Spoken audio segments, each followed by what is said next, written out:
최원영의 책갈피 29번째 시간입니다. 오늘은 신비로운 바다새가 죽은 이유라는 제목으로 생각을 여러분과 함께 공유하겠습니다.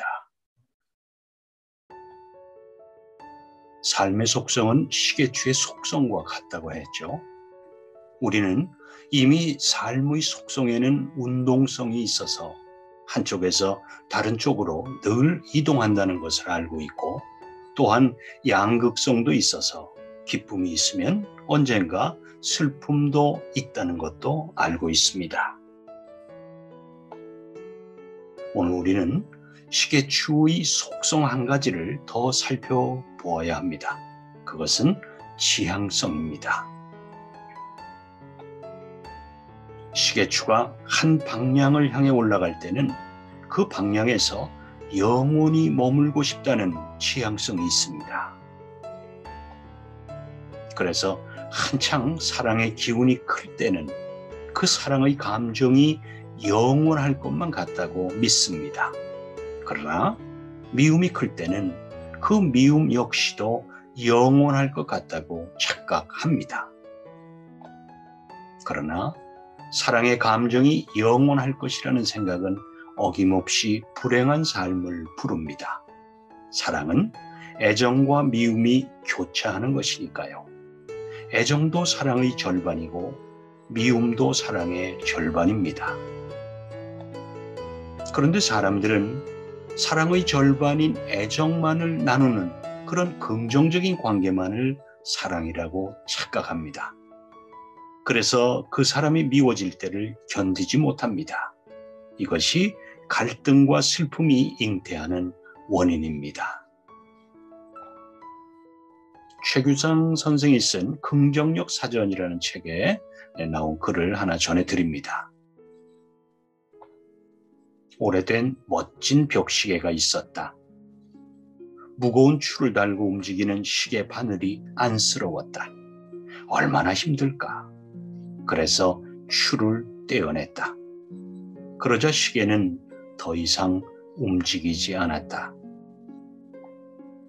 인생도 시계다. 끊임없이 움직여야 한다. 누구나 느끼는 삶의 무게처럼 인생에는 주어진 몫이 있다. 무겁다고 내던지는 순간 편할 수는 있지만 나 자신은 무의미해진다. 혹시 당신 발밑에 보이지 않는 추가 있는가? 그렇다면 이제 그걸 밟고 즐겨라.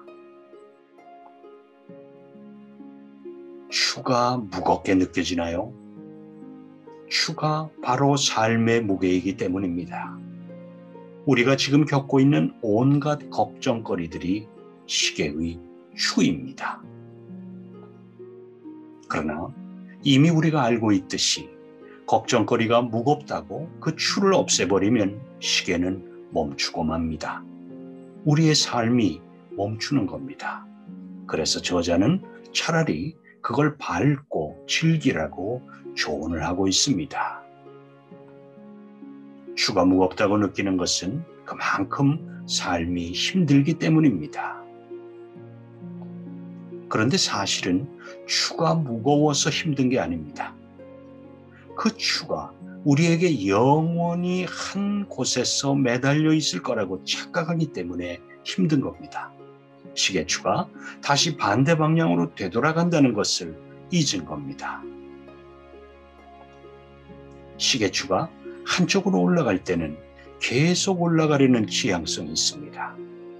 사람의 삶도 마찬가지입니다. 그 사람에 대한 사랑의 감정이 영원할 것이라고 착각하고 그 사람을 미워할 때는 그 미움 또한 영원할 거라고 믿습니다. 왜 그럴까요?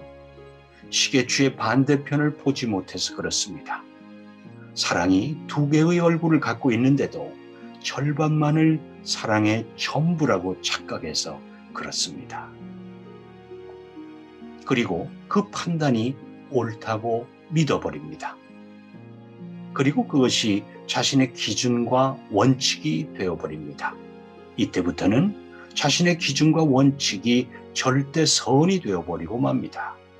그리고 그 기준과 원칙을 상대에게 강요하게 됩니다. 이때부터 불행은 시작되는 겁니다. 정광호 선생이 쓴 CEO 경영 우원이라는 책에 장자에 나오는 바다새 이야기를 전하고 있습니다. 큰 새가 바다로부터 날아와 노나라 도성 교외에 내려앉았다.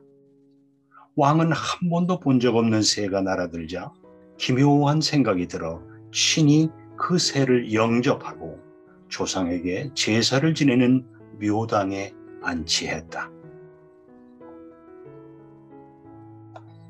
나아가 그 바다새에게 존경의 뜻을 표시하고 그를 즐겁게 해주려고 궁중 악대에게 가장 아름다운 악곡인 구소를 연주케 하고 연회를 열어 대접했다. 그러나 새는 음악 소리에 머리가 어지럽고 눈이 침침할 뿐이었다. 융숭한 환영의식에 놀라 혼이 다 빠질 듯 했다. 고기도 먹지 않고 술도 마시지 않고 정신마저 이상해져 사흘을 넘기지 못하고 죽었다. 왕은 새 기르는 방법으로 바다새를 응대하지 않고 오직 자기 방법대로 새를 접대했으니 어찌 타당하다 하겠느냐. 그렇습니다. 혹시 우리도 상대를 위해 무언가를 했다고 믿었지만 우리의 의도와는 달리 결과가 나빴던 적은 없었나요? 아마도 그것은 나의 기준으로 상대의 행위를 판단해서 그런지도 모릅니다. 살다 보면 기준이 형성되기 마련입니다. 그러니 자신의 기준대로 삶을 살면 됩니다. 문제는 그 기준으로 남을 판단하고 평가할 때 생깁니다. 오늘 우리는 고장난 벽시계와 장자의 바다새 이야기를 통해 삶은 한쪽만을 지향하려는 속성이 있다는 것을 깨달았고 우리가 겪고 있는 많은 갈등의 원인이 나만의 방식과 관점을 고집하기 때문일 수도 있다는 개연성을 알아보았습니다. 여러분이 행복한 삶을 살아가시는데 오늘 방송 내용이 조금이라도 도움이 되셨으면 좋겠습니다. 네, 최원영의 책갈피 29번째 시간, 신비로운 바다새가 죽은 이유라는 제목으로요, 생각을 한번 여러분과 나누어 보았습니다. 네, 건강하게 지내시고요. 요즘 많이 날씨가 차가운데 건강 잘 챙기시기 바랍니다.